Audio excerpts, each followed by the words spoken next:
Welcome to Mechanic. Today we have a 2016 Lexus RX350, and this has the 3.5 V6 engine in it.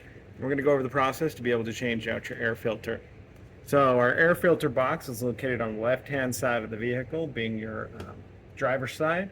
We have our battery right up front here, and we have our air box right here. It's a very simple 2 clips to pop, then pull this little cover up, and now able to pull out your filter housing, and then being able to get your new filter to replace it, line it up, and we just slide it in there.